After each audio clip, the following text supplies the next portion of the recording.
নাস্তা বানাতে গিয়ে সবই নষ্ট করে ফেললাম।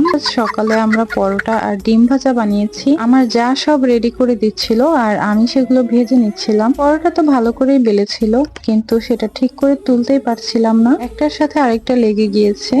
আর সেগুলো ছাড়াতে গিয়ে আমার ভাজতে থাকা পরোটাটি পুড়ে গিয়েছে। আচ্ছা, এখানে দোষটা কার সেটা কিন্তু অবশ্যই আপনারা কমেন্টে জানিয়ে যাবেন। তো যাই হোক, সকালের নাস্তাটা খেয়েই আমরা চলে গিয়েছিলাম আমাদের তালতলায়। সেখানে গিয়ে দেখলাম অনেক তাল পড়ে আছে, আর আমরা এগুলো কুড়িয়ে এক জায়গায় রেখে দিয়েছিলাম, কারণ এটা থেকে কিছুদিন পর ফোপা হবে। আর এই খাবারটা খেতে আমার অনেক ভালো লাগে, ছোটবেলায় অনেক খেয়েছি। এদিকে দুপুরে শ্বশুরাব্বু আবার হাট থেকে মাছ নিয়ে এসেছে, ট্যাংরা মাছ, শিং মাছ, পুঁটি মাছ, ইলিশ মাছ। সেগুলো আমার শাশুড়ি কাটতে বসেছিল, তাকে উঠিয়ে দিয়ে আমরা দুই চাই সেগুলো কেটে ফ্রিজিং করে রেখেছি।